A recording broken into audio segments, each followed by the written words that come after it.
कुछ कर दिखाया कि काम बहुत है, इस दुनिया में जीतने वाले मुकाम बहुत है। मुकम्मल शख्स वही जो दुनिया को बदल दे, वरना रोज मर मिटने वाले नाम बहुत है। दर्शकों, स्वागत आप सभी का बिजनेस टॉक में। ये सफर है जीरो से हीरो तक का। दर्शकों, पेट्रोल के भाव जिस प्रकार आज आसमान को छू रहे हैं, नागपुर में 7 वर्ष पुराना एक पेट्रोल पंप जो आज विगत 5 वर्षों से बेस्ट हाउसकीपिंग और बेस्ट सर्विसेज का अवार्ड जीत रहा है। जी हाँ, हम आए हैं मेडिकल स्क्वायर के नगरारे कंस्ट्रक्शन कंपनी के पेट्रोल पंप पर। तो आइए मिलते हैं इसके मालिक अनिल नगरारे इनसे।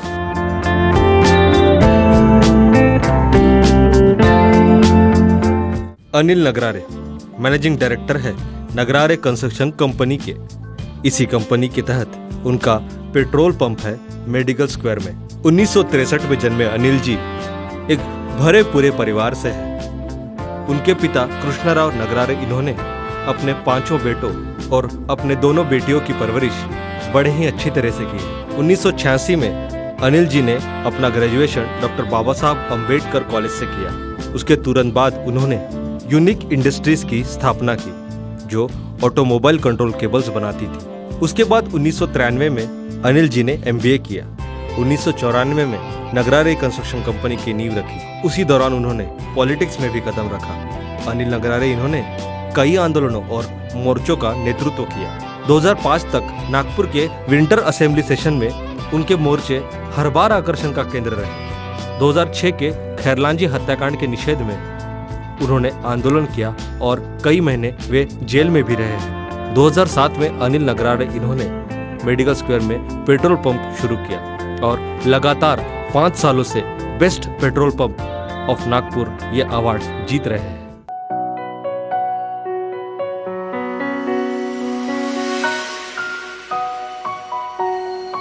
तो दर्शकों, आइए मिलते हैं अनिल नगरारे जी से। सर, आपका बहुत बहुत स्वागत बिजनेस टॉक में। नमस्ते सर, आप ऊंटखाना एरिया से जी, जो मध्य नागपुर का एक पिछड़ा इलाका ही माना जाता था उस वक्त, आप वहाँ से बिलोंग करते। 7 भाई बहन आप थे जी। और आपके पिता कृष्णराव नगरारे जी जो एक मनपा में सिविल जो डिपार्टमेंट है वहाँ सर्वेयर करके थे। आपके बचपन के बारे में मुझे कुछ बताइए। ऐसा है कि बचपन हमारा काफ़ी अच्छा बीता। पिताजी का बड़ा धाक था घर पे, स्ट्रिक्ट थे, काफी स्ट्रिक्ट थे। और स्कूलिंग के वक्त भी उनका बड़ा धाक हुआ करता था, तो उनके अंडर कंट्रोल ही हम लोग सारे बहन भाई एक साथ मिलकर चला करते थे, पढ़ाई में ध्यान देते थे और एक नॉर्मल सा बचपन हमारा गुजरा। ऐसा बहुत कुछ ये नहीं था।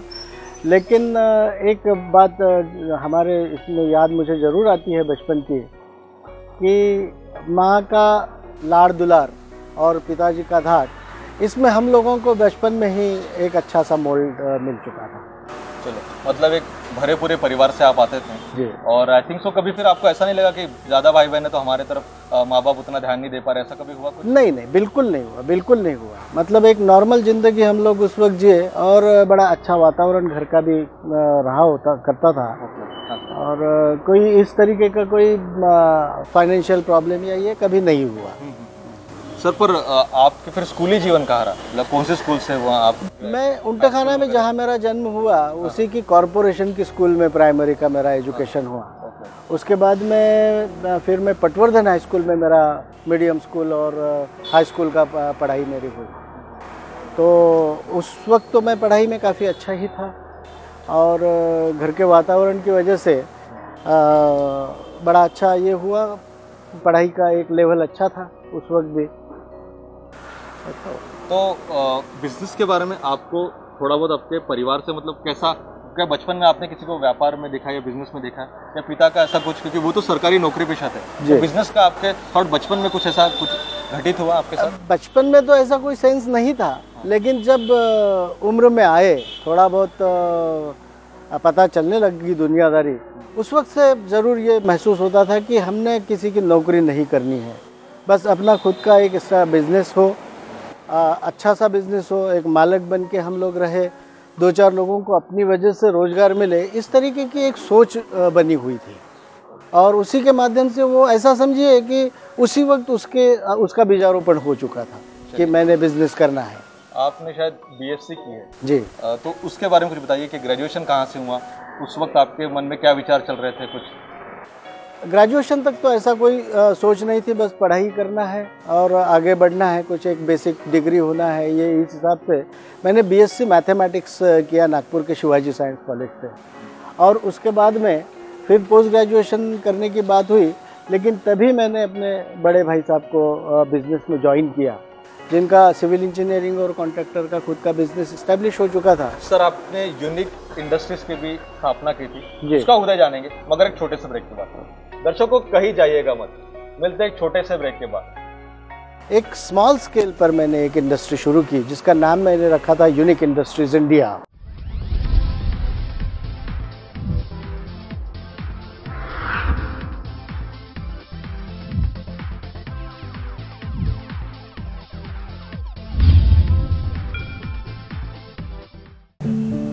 ब्रेक के बाद आप सभी का स्वागत। हम बातचीत कर रहे हैं अनिल नगरारे इनसे।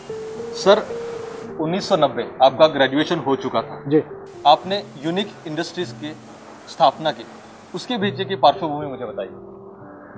असल में बिजनेस करना तो एक दिमाग में था ही था, उसमें फिर कुछ एक अच्छा सा भारी मैन्युफैक्चरिंग यूनिट अपना होना चाहिए, मैंने भी खुद इंडस्ट्रियलिस्ट बनना चाहिए, इस तरीके की एक सोच बनी और फिर उस पर काम करना शुरू किया। फिर क्या most consumable, fast moving consumable item कौन सा हो सकता है जिसमें मैं फ्लरिश हो सकूं, इसका मैंने एफएमसीजी प्रोडक्ट मैंने उसका स्टडी किया। और कहीं से अचानक मैं दिल्ली गया हुआ था, तो ऑटोमोबाइल इंडस्ट्रीज़ के जो ऑटोमोबाइल केबल्स बनते थे उसका एक मैन्युफैक्चरिंग यूनिट डालने का मेरे दिमाग में आया। तो उस पर मैंने वर्क किया और करीब 6-8 महीने उस पर वर्क करने के बाद में, सारी जानकारियाँ प्राप्त करने के बाद में, यहीं नागपुर में एक स्मॉल स्केल पर मैंने एक इंडस्ट्री शुरू की, जिसका नाम मैंने रखा था यूनिक इंडस्ट्रीज इंडिया। और उसके अंतर्गत ये जो 2 व्हीलर 4 व्हीलर इनके जो कंट्रोल केबल्स होते हैं, उस कंट्रोल केबल्स का मैन्युफैक्चरिंग यूनिट मैंने डाला। उसका व्याप बहुत बढ़ चुका था। एक 3-4 लड़के मार्केटिंग के लिए काम किया करते थे। तो विदर्भ में ही था कि और कहीं? ये ऑल ओवर महाराष्ट्र मेरा टारगेट था, लेकिन एक 1.5 साल के पीरियड में मैं नासिक धुला तक मेरा प्रोडक्ट पहुंच चुका था। मार्केट वहाँ तक आपका जी जी, मतलब आप ये समझिए कि 3/4 ऑफ महाराष्ट्र मैंने उस वक्त कवर कर लिया था। और बड़ा अच्छी क्वालिटी की वजह से लोगों ने उसको अप्रिशिएट किया, कंज्यूमर्स ने उसको अप्रिशिएट किया, और बहुत कम समय में उस बिजनेस को मैं काफ़ी अच्छा शेप दे सका। फ्लरिश किया। और उसमें करीब मेरे पास में फिर एक 10 से 15 वर्कर्स काम करने लग गए। फील्ड में काम करने वाले 5 एग्जीक्यूटिव्स, मार्केटिंग एग्जीक्यूटिव्स मेरे पास में हुआ करते थे। और ये सारा मटेरियल जलगांव, धुलिया, नासिक, पुणे तक पहुंचाने का काम मैंने किया था। उसके बाद जब एक्सपेंशन की ज़रूरत पड़ी, बिकॉज मैंने काफ़ी कम जगह में उसको शुरू किया था, उसके बाद मैंने MIDC से प्लॉट लिया। MIDC बुट्टी बोरी उस वक्त फ्लोट हो चुकी थी, और उसमें मैंने प्लॉट लेके वहाँ पे शेड बना के एक एक्सपेंशन का काम भी शुरू हो गया। आधा तक काम चालू। 1992 की बात है शायद। 1992-93 की बात है। और उसके बाद में 96 में मैंने MIDC में प्लॉट लिया और इसके एक्सपेंशन का जी। तो उसमें फिर ये हुआ कि तब तक काफ़ी मार्केट में चेंज आ चुके थे, और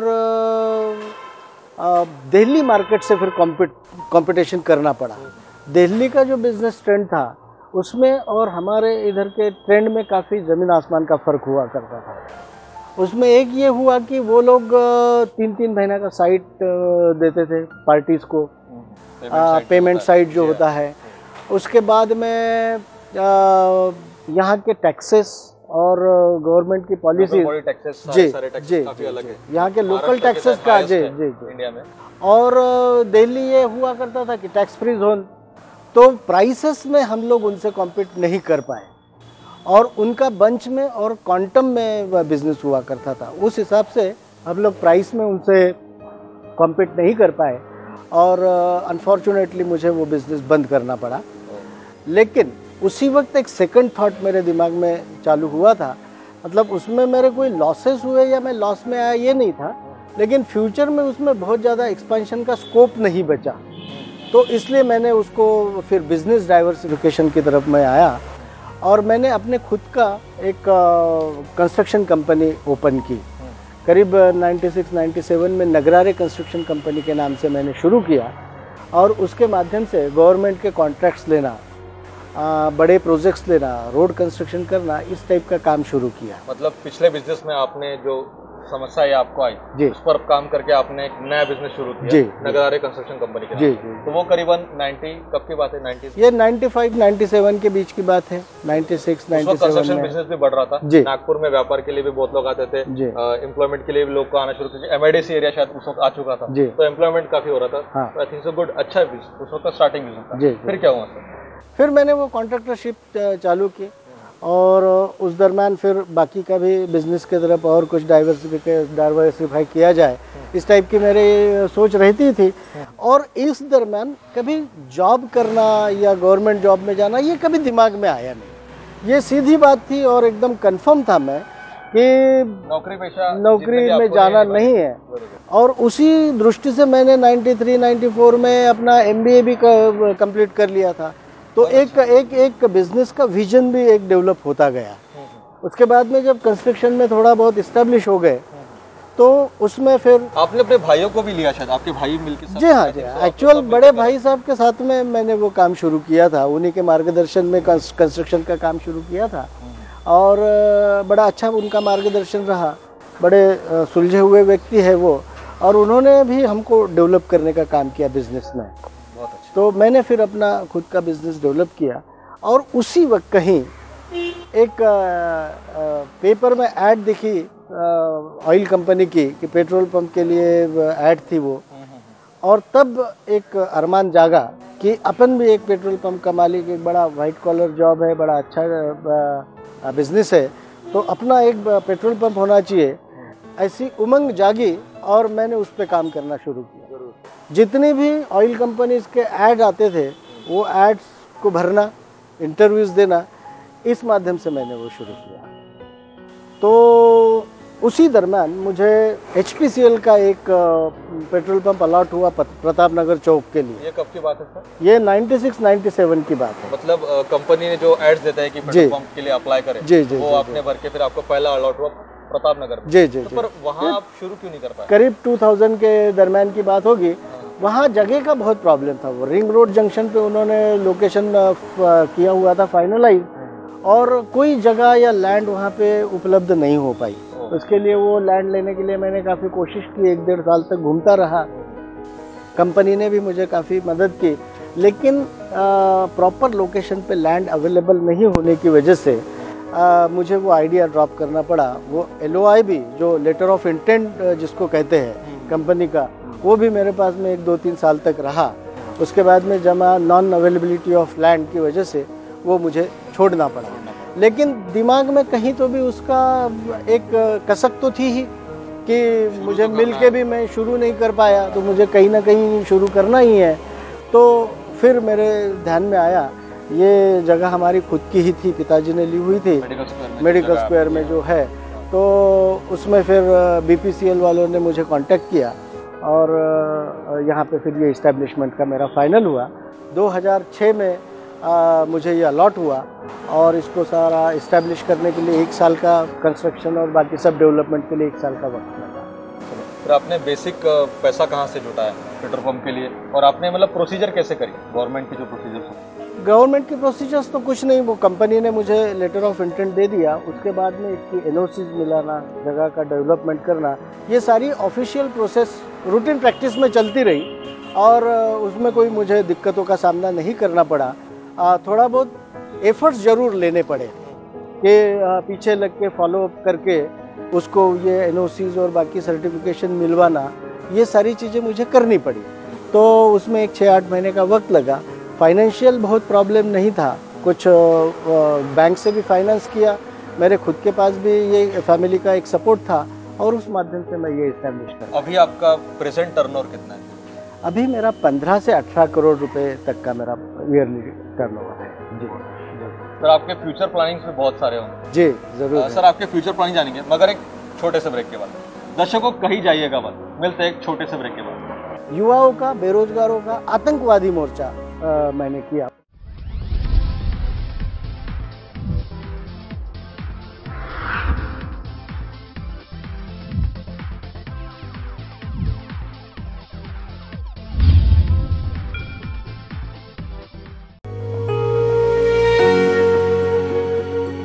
दर्शकों, ब्रेक के बाद आप सभी का एक और बार स्वागत।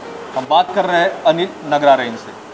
सर, आपका बिजनेस अच्छा खासा सेट हो चुका है जी, पर महाराष्ट्र गवर्नमेंट के विंटर सेशन में आप हर बार एक नए प्रकार का आंदोलन करते हैं जी, और कुछ ऐसे प्रश्नों पर सरकार का ध्यान आकर्षित करते हैं जिनको सरकार ध्यान नहीं दे पाती। जी। इसकी प्रेरणा आपको कहाँ से मिली?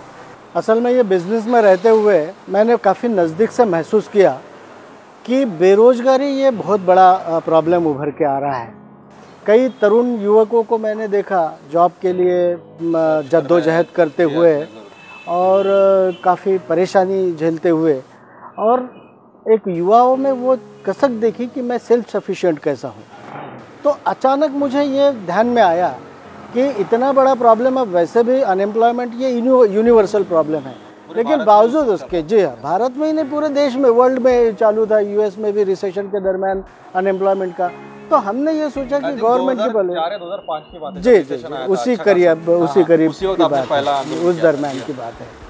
तो एकदम वो ध्यान में आने से मैंने ये सोचा कि कुछ गवर्नमेंट का भी लक्ष्य इस तरफ आकर्षित किया जाए, और उस दृष्टि से मैंने युवाओं का मोर्चा निकालना शुरू किया, एक आंदोलन की शुरुआत की।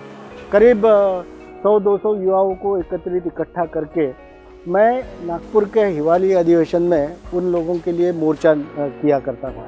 तो पहले साल 2004 में मैंने युवाओं का अर्धनग्न मोर्चा कि भाई ये बेरोजगारी से हमें छुटकारा दीजिए, अलग तरीके से एक आकर्षण का केंद्र बनाते हुए। तो उसका बड़ा अच्छा कॉग्निजेंस मीडिया ने और इसने लिया, और गवर्नमेंट को उसकी दखल लेनी पड़ी, महाराष्ट्र शासन को उसकी दखल लेनी पड़ी, और उन्होंने एक पॉलिसी बनाने का हमको गारंटी दी कि हम इस पे काम चालू है, और गवर्नमेंट का भी काम चालू ही है, लेकिन फिर भी एक ग्रेविटी के साथ हम ये शुरू करेंगे। तो हर साल पत्रकारों में भी उत्सुकता रहती होगी कि जी हाँ, इस बार आप क्या नया कर रहे हैं। बिल्कुल, जरूर वो उत्सुकता जरूर थी। फिर सेकंड ईयर मैंने ये किया कि जहाँ महाराष्ट्र विदर्भ के कुछ पट्टे में किसानों की आत्महत्याओं का बड़ा ज़बरदस्त प्रश्न था, और फांसी लगा के किसान मरने का काम हो रहा था जी।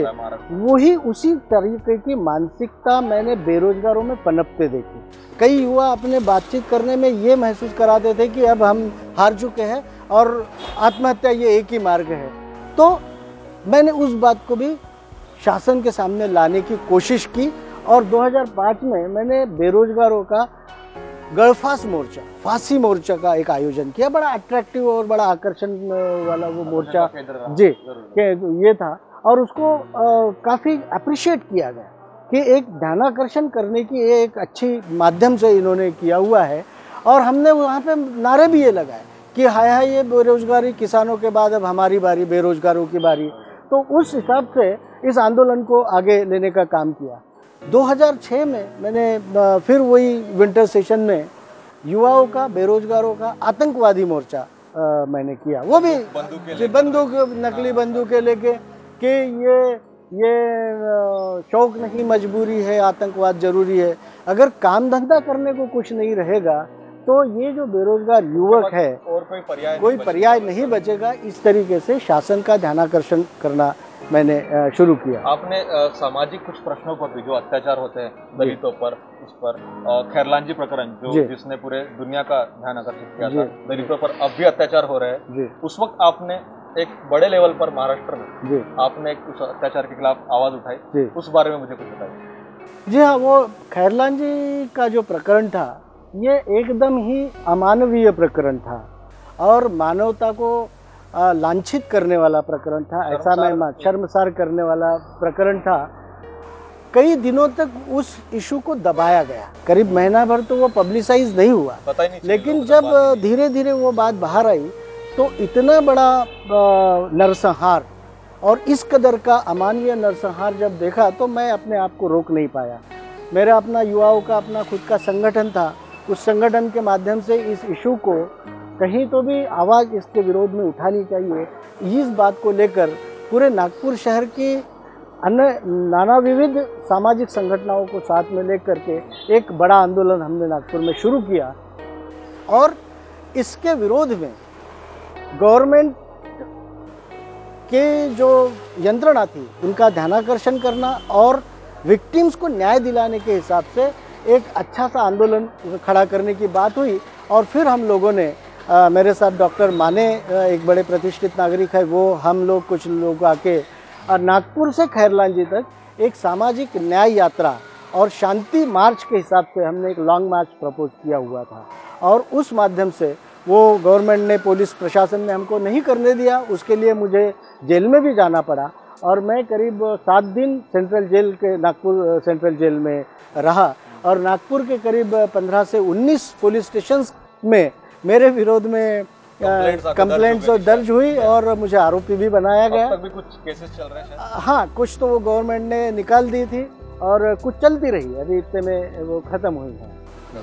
तो आपने समाज को भी एक अपना मदद की जी, बेरोजगारों के खिलाफ भी, आप बेरोजगारों के लिए भी आपने आवाज़ उठाई, उसी के साथ साथ आपने अपने परिवार को भी वक्त दिया जी। तो वो आप तालमेल कैसे बिठाते हैं, मतलब व्यवसाय भी, परिवार भी, समाज भी कैसे करते हैं? ये बड़ा मुश्किल सा काम है, क्योंकि हम लोग बाहर जब निकलते हैं तो हमारे परिवार की भी कुछ अपेक्षाएं हमसे होती है और उन्हें भी ऐसा लगता है कि बच्चों को पिताजी के साथ में रहना है या फैमिली को अपने से बच्चा दिखना चाहिए, माँ बाप को लगता है, बीवी को लगता है कि हस्बैंड साथ में रहे।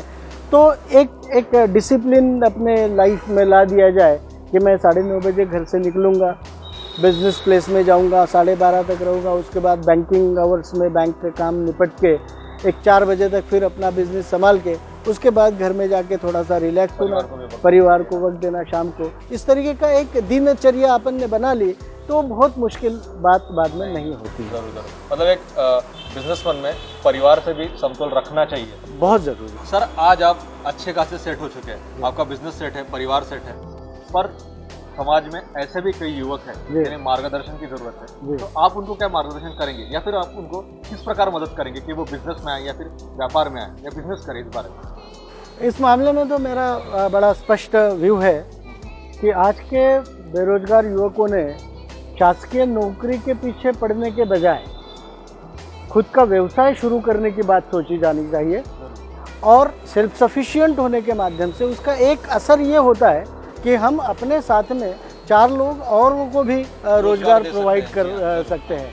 और इस मामले में मैं युवाओं को ये आश्वासित करना चाहता हूँ कि जो कहीं भी कोई भी युवक या बेरोजगार व्यक्ति किसी व्यवसाय करना चाहता है और उसको कहीं कोई कठिनाई आती है तो मैं पूरी तरह से हर पद्धति से उसको मदद करने की कोशिश करूँगा। मेरे पास अगर कोई भी आता है या तो पेट्रोलियम साइट में पंप शुरू करने के हिसाब से या और भी कोई व्यवसाय शुरू करना चाहता है तो मैं उसको प्रोत्साहित ही करना चाहूँगा। और मुझे लगता भी है कि युवाओं ने बिजनेस में आने की सोच रखनी चाहिए, उसके साथ में सेल्फ सफिशिएंसी।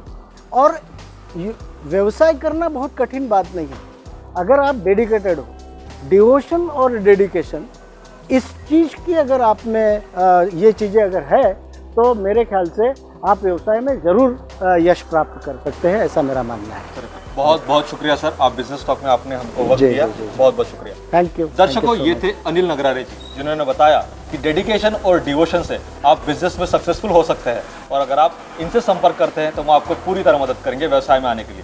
दर्शकों, अगले एपिसोड में हम आपको ऐसे एक सितारे से मिलवाएंगे, तब तक देखते रहिए बिजनेस टॉक। ये सफर है 0 से हीरो तक का।